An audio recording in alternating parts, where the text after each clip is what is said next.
Hello मेरी student, welcome back my YouTube channel potential study IQ. कैसे हैं आप लोग? उम्मीद है बहुत अच्छे होंगे और अपनी तैयारी अच्छी तरह से कर रहे होंगे। चलिए, आज हम लोग बहुत दिन के बाद क्लास लिए हैं और बीच में थोड़ा काम आ गया था, इसकी वजह से क्लास नहीं ले पा रहे थे। तो आप लोग बिल्कुल हौसला नहीं तोड़िएगा, मैं आपका सारा सिलेबस कंप्लीट करा दूंगा, ठीक है। और एग्ज़ाम से पहले बिल्कुल, और 1 तारीख से यानी नए साल से हम लोग अच्छी तरह से वीडियो के साथ आपको हर एक चीज़ के बारे में ऑब्जेक्टिव सब्जेक्टिव सबको सॉल्व कराऊंगा। ओके माय डियर स्टूडेंट, तो चलिए आज हम आपके लिए मतलब काव्य खंड हिंदी का क्लास 10 का लेके आए हैं, जो कि आज हम पढ़ेंगे गुरु नानक जी के बारे में। क्या थे गुरु नानक जी? और चैप्टर का अपना नाम क्या है? राम बिनु बिरथे जगी जन्मा। मतलब राम के बिना अगर धरती पे आप जन्म लिए हैं तो बिल्कुल बेकार है। इस चैप्टर में यही इसका कहा गया है, ठीक है माय डियर स्टूडेंट। और यदि वीडियो आपको अच्छा लगे तो लाइक शेयर और सब्सक्राइब करना बिल्कुल ना भूलिएगा। मैं देख रहा हूँ कि दिन पर दिन मतलब सब्सक्राइबर घटता जा रहा है, तो थोड़ा सा सपोर्ट करिए, क्योंकि आप ही के वजह से ये यूट्यूब चल सकता है और ये यूट्यूब आप ही का सिरे से चल रहा है। ओके माय डियर स्टूडेंट, तो आप थोड़ा सपोर्ट करें और थोड़ा शेयर ज़्यादा करें और थोड़ा अपने दोस्तों को भी बताइए, ठीक है। तो चलिए अपना शुरू करते हैं। जैसे कि आपको दिख रहा होगा चैप्टर का नाम क्या है, तो राम बिनु बिरथा जगी जन्मा। मतलब राम के बिना जग में जन्म लेना बिल्कुल ही बेकार माना जाता है, ठीक है। तो चलिए शुरू करते हैं अपना क्लास को। और एक और चीज़ बताता हूँ, यदि आपको इसका PDF चाहिए आपको, तो मैं दिए गए नंबर पे आप कांटेक्ट करिएगा। कांटेक्ट नहीं करिएगा, बस व्हाट्सअप करिएगा हाय करके, बोले सर मैं क्लास 10 का स्टूडेंट हूँ, मुझे PDF सेंड कर दीजिए। मैं आपको बिल्कुल बेझिझक सेंड कर दूँगा, देख लीजिए, ठीक है। ये अपना मतलब मोबाइल नंबर है, आप इस पर कॉल नहीं करिएगा, आप लोग इसको बस सेंड कर दीजिएगा, ठीक है ना। चलिए, तो चलिए शुरू करते हैं पहला चैप्टर का। और इसमें इसमें क्या क्या लिखा गया देख लेते हैं थोड़ा सा, मैं आपके लिए क्या क्या लाया हूँ। इस पोस्ट में हमें बिहार बोर्ड देखिए, कोई भी बोर्ड हो लेकिन अलग, देखिए जो मैं पढ़ा रहा हूँ बिहार बोर्ड ही है, ठीक है, आपको पता ही है। लेकिन मान लीजिए अलग बोर्डों में अलग सा चैप्टर क्रम भी दे रखा है अलग सा, लेकिन है यही चीज़। बहुत सारे यूपी बोर्ड में देखिएगा, और भी बहुत सारे बोर्ड होते हैं स्टेट बोर्ड, उसमें देखिएगा आप लोग, ठीक है। देखिए इस पोस्ट में हम बिहार बोर्ड के वर्ग 10 के पद भाग पाठ 1 के, यानी राम नाम बिनु बिरथा जग जन्मा, मतलब राम नाम बिनु बिरथे जग जन्मा की व्याख्या को पढ़ेंगे। और इस पाठ के कवि गुरु नानक जी हैं। कौन है? गुरु नानक जी हैं। और इस पाठ में सच्चे हृदय से राम नाम अर्थात ईश्वर का नाम, ईश्वर का ईश्वर का जप करने की सलाह दी गई है कि एकदम सच्चे दिल से, हृदय से। जैसे कि आपका फोटो आपको दिख रहा होगा, देखिए आपको दिख रहा होगा राम नाम बिनु बिरथे जग जन्मा, यानी राम के बिना धरती पे जन्म लेना बिल्कुल ही बेकार माना जाता है। समझ में आ रहा है ना आप लोग को मैं क्या बोल रहा हूँ? बिल्कुल ही बेकार माना जाता है, ठीक है। तो चलिए शुरू करते हैं। तो पहले पद है, फिर इसका अर्थ है, ठीक है। आप लोग देख सकते हैं, पहले पद रहेगा फिर उसका क्या रहेगा? अर्थ रहेगा। देखिए तो पद में क्या बोल रहा है, देखिएगा पद पर फर्स्ट पद, राम नाम बिनु बरथी जग जन्मा। बोल रहे राम नाम बिनु बिरथे जग जन्मा, जो नर दुख में दुख नहीं माने, जो नर दुख में दुख नहीं माने, ठीक है। तो ये अपना पहला देखिए, इसमें बोलना चाह रहे हैं ना कि देखिएगा राम नाम के बिना जगत में जन्म लेना बिल्कुल बेकार है। और जो नर दुख में दुख नहीं माने, उसको दुख क्यों होगा? नहीं हो सकता है, ऐसा बोल रहा है। जो नर दुख में दुख नहीं माने, खुश रहता है हमेशा। जैसे कोई मरते हैं ना तो हम लोग शौक हो जाते हैं, क्या हो गया ये, वैसा नहीं है। अरे मरे तो आप खुश हो जाइए कि उनको आत्मा को परमात्मा से मिलन हो गया है। समझ में आ रहा है ना? मरने के बाद सब दुखी में रहते हैं, नहीं, अरे खुशी होइए। यहाँ बताया जाता है कि आत्मा को, एक आत्मा जो परमात्मा से मिलने के लिए बेचैन था, वो मिल गया। कहा जाता है हम लोग को कि अगर हम लोग का मंजिल एक ही है, बस आते आते देर हो गई। जैसे हम लोग का कब्रिस्तान तो जाना ही होता है, चाहे अभी जाइए चाहे बाद में जाइए। तो वही बोल जा रहा है यहाँ पे भी कि शौक मत होइए, खुशियाँ मनाइए, ठीक है। तो थोड़ा सा मतलब ये अपना शुरू नहीं हुआ था, थोड़ा सा परिचय जानते हैं, फिर अपने यहाँ शुरू करेंगे। देखिए पद 1 से, देखिए पद यहाँ पे मैं दिखा रहा हूँ, कहाँ है? यहाँ से, ठीक है। यहाँ से शुरू करेंगे अपना पद को, इसका अर्थ नीचे लिखा हुआ है।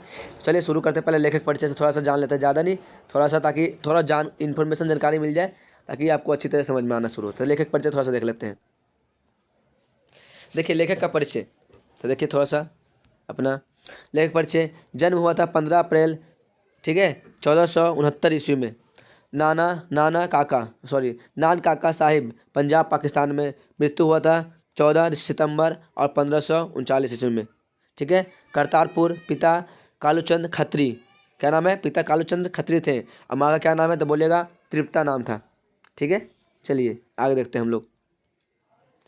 इनके पिता ने इन्हें व्यवसाय में लगने का काफ़ी प्रयास किया था। व्यवसाय होता है मतलब कंपनियां, मतलब व्यवसाय में उसका जो पेशा होता है ना, उसी में लगने का बहुत प्रयास किए कि इसी में लग जाओ, ज़्यादा अच्छा रहेगा, ये होने लगा, प्रयास किए। लेकिन लेकिन इनका मन संसारिक कार्य में नहीं रमा। इन्होंने हिंदू मुस्लिम दोनों को समान धार्मिक उपासना पर बल दिया।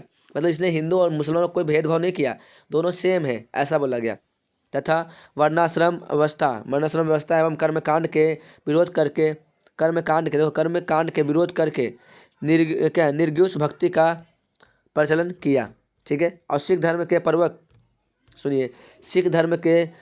प्रवक गुरु नानक ने मक्का मदीना तक की यात्रा की थी। सोचे मक्का से कहाँ तक, मदीना तक का यात्रा की थी। और इन्होंने 1539 ईस्वी में वाहे गुरुदू कहते हुए भौतिक शरीर को त्याग दिया। भौतिक क्यों बोला गया इसको शरीर को अपना, क्योंकि ये ऐसा शरीर है जो मिट्टी से बना हुआ है और मिट्टी में ही मिल जाएगा।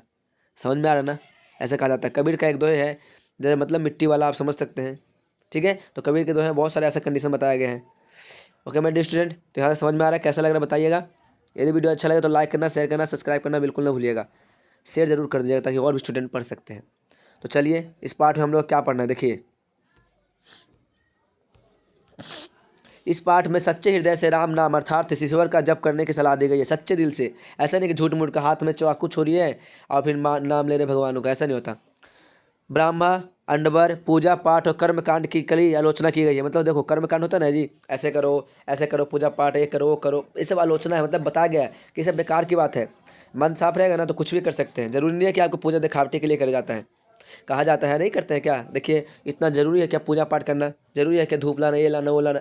अरे भाई आप अगर मन से हृदय से अगर आप पूजा कर रहे हैं तो आपसे ज़्यादा कोई अच्छा हो ही नहीं सकता है, ऐसा बोला जा रहा है। ठीक है। चलिए, एक एहसास रहने की सलाह दी गई है, एक समान रहने की सलाह दी गई है, ऐसा कहने के बोला जा रहा है। और देखते हैं यहाँ पे, तो पहला अपना आते हैं, जानते हैं पहला के बारे में क्या बोलना चाह रहे हैं।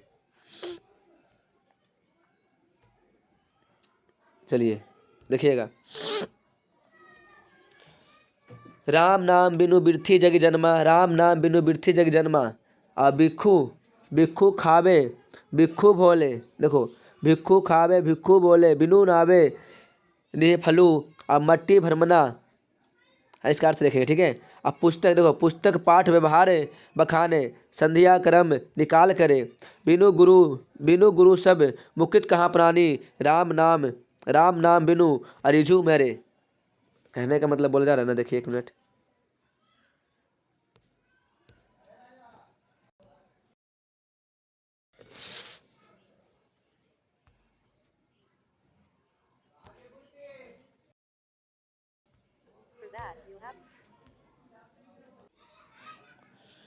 तो चलिए ओके माय डियर स्टूडेंट, इसका मैं अर्थ देख लेते हैं हम लोग। देखिए अर्थ क्या करना चाहता है। अर्थ बड़ा अच्छा एक तरह से समझ सकते हैं इसके बारे में हम लोग, ठीक ना, कि कैसे बताया जा रहा है यहाँ पे। देखिए गुरु नानक जी कहते हैं कि जो राम के नाम का स्मरण नहीं करता है उसका संसार में आना और मानव शरीर पर पाना व्यर्थ चला जाता है। जैसे हम लोग मानव शरीर में पा रहे ना, उसका जाना बिल्कुल व्यर्थ है।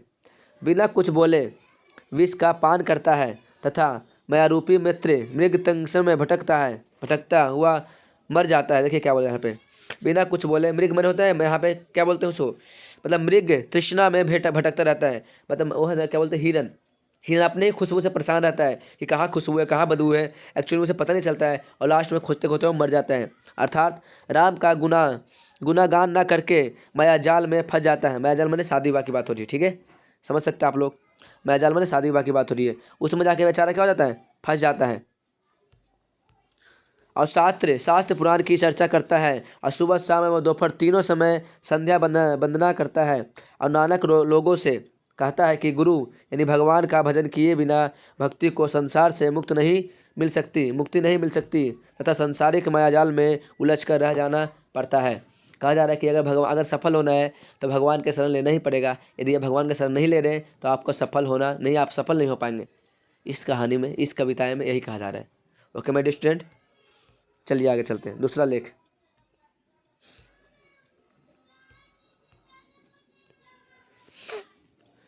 दंड कमन सीखे। देखो दंड कमन सीखा सूत, धोती तीर्थ बगनु अति भ्रमण करे। मतलब बोला ना कि हाथ में डंड डमन लेके और सिख के तरह धोती कुर्ता पहन के कुछ नहीं होता है।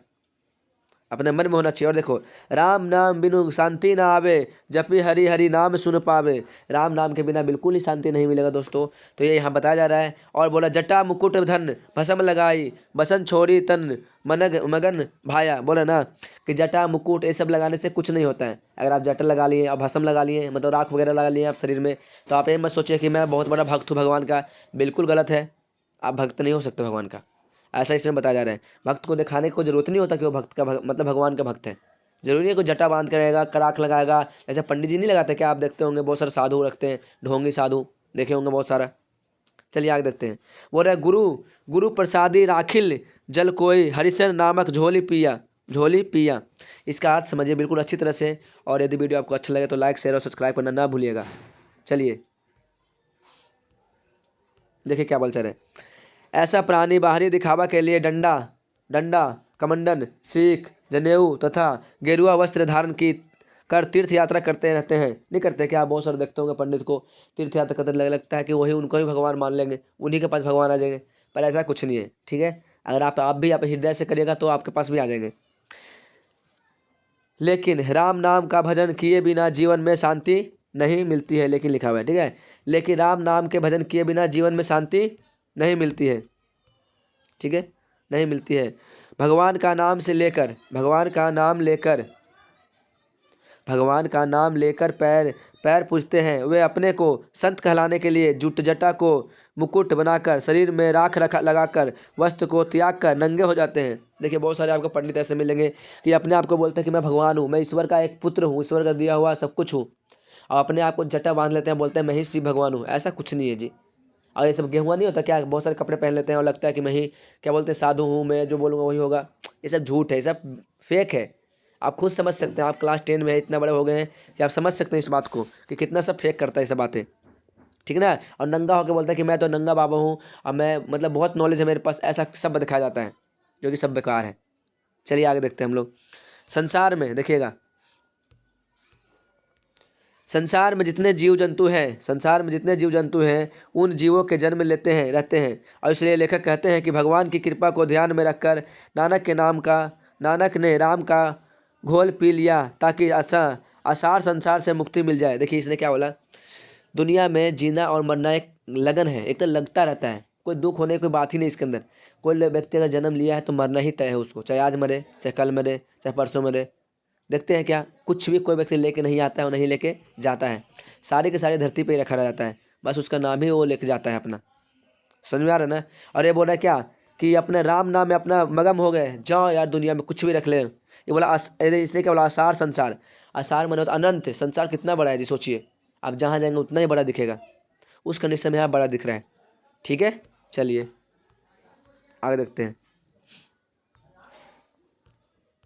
देखिए, जो नर दुख में दुख नहीं माने, सुख स्नेह अरु भय नाही, जाके कंचन माटी जाने। मतलब जो व्यक्ति दुख में दुख नहीं मानता है और सुख स्नेह अरु भय, और सुख समझे क्या, जाके कंचन माटी जाने। तो ये माटी के बता रहा है, आगे इसका अर्थ समझेंगे हम लोग।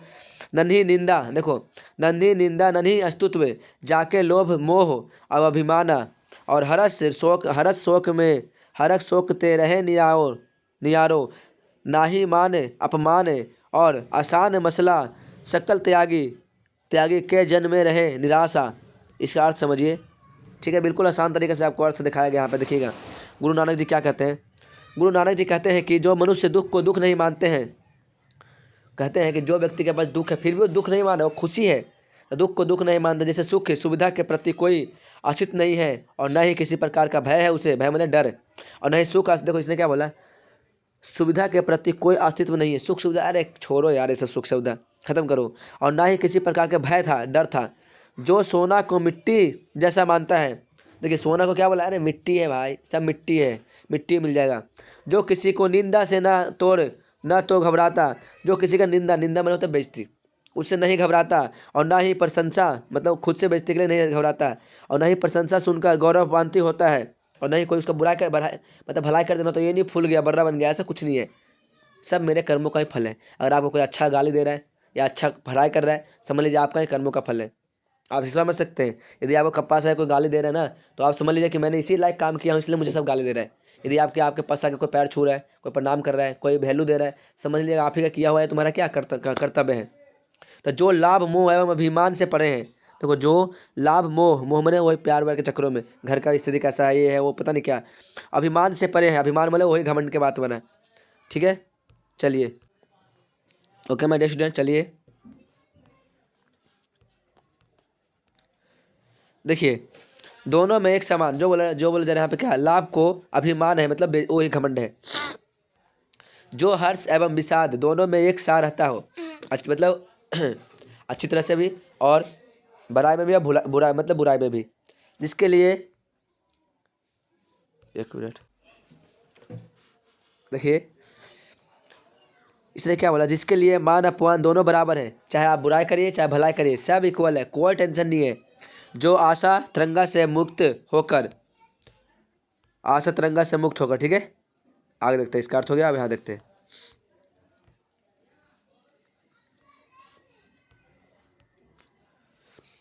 संसारिक विषय वासनाओं से अनासक्त रहता है, और काम क्रोध जेहि परस नाहित नाहिन तेहि घट ब्रह्मा निवासा, और गुरु कृपा जेहि नर नर पे किन्हीं तीन यह जुगति छिप पिछानी, और नानक लीन भयो गोविंद सो जयो पानी संग पानी। मतलब इसका अर्थ समझिए क्या बताना चाह रहा है, ये कहना चाहते हैं ना, देखिएगा जिनके काम क्रोध को वश में कर लेता है, जिसने मतलब जिसने काम क्रोध को अपने वश में कर लेता है, वैसे मनुष्य के हृदय में ब्रह्मा का निवास होता है। ब्रह्मा बोले तो ब्रह्मा भगवान की बात हो रही है, ब्रह्मा ईश्वर की बात हो रही है। अगर आप गुस्सा, आप कंट्रोल और वश सब अपने कंट्रोल में कर लेंगे, तो आपके हृदय में जो बसने वाले व्यक्ति है उनका मतलब भगवान वो कौन है, तो ब्रह्मा जी है। अर्थात जो मनुष्य राग देश द्वेष मान अपमान मतलब बड़ाई और बुराई, सुख दुख जान ही रहे हो, निंदा स्तुति मतलब बेइज्जती और बड़ाई, ठीक है, हर स्थिति में एक समान रहता हो, वैसे मनुष्य के हृदय में ब्रह्मा का निवास करता है, यानी ब्रह्मा जी निवास करते हैं। आगे देखते हैं, गुरु नानक का कहना है कि जिस मनुष्य पर ईश्वर की कृपा होती है, वह सांसारिक विषय वासनाओं से स्वतः मुक्त पा जाता है। मतलब सांसारिक में स्थिति जो है ना खत्म, अपने ही जिंदगी जी रहा है। इसलिए नानक ईश्वर के चिंतन में लीन होकर उन प्रभु के साथ एकाक हो गए हैं, अब यानी आत्मा परमात्मा से मिल गई है। जैसे पानी के साथ पानी मिलकर एकाकित हो जाता है। देखिएगा कभी पानी और पानी को मिलाइए, गिलास का पानी और किसी बर्तन का पानी, अब मिला दे तो पता चल पाएगा जी कौन सा पानी किसका था, बिल्कुल मेल हो गया। इसी तरह से आप भी देखिए, आपको तो मैं ये नहीं बोलूँगा कि आप भगवान की पूजा करिए, हम तो अपना किताब पढ़े थे। आपको मैं इतना ज़रूर बोल सकता हूँ कि अगर यदि आप स्टूडेंट हैं तो अपने किताबों में लीन हो जाइए, क्योंकि किताब ही आपके एक दोस्त है, एक अच्छा फ्रेंड है, आप उससे दोस्ती करके देखिए। तो मैं यही बताना चाहूँगा। और अपना तो बताइएगा यहाँ तक वीडियो कैसा लगा बताइएगा। यदि आप वीडियो अच्छा लगा होगा तो लाइक करना, शेयर करना और सब्सक्राइब करना बिल्कुल नहीं भूलिएगा, ठीक है। और यदि अच्छा लगे, ज़रा सा भी अच्छा लगे तो एक कमेंट, बस एक कमेंट जरूर करिएगा दोस्तों, ठीक है, ताकि मुझे एहसास हो कि हाँ जो भी स्टूडेंट पढ़ रहे हैं उनको पता चल रहा है कि हाँ ये सही जा रहा है गलत जा रहा है, पढ़ाया जा रहा है सही है गलत है, ठीक है मेरे डियर स्टूडेंट। तो मिलते हैं फिर नेक्स्ट क्लास में, तब तक के लिए बाय, ठीक है, ठीक। अगर कोई मतलब नहीं समझ में आया तो बताइएगा, okay my dear student, bye.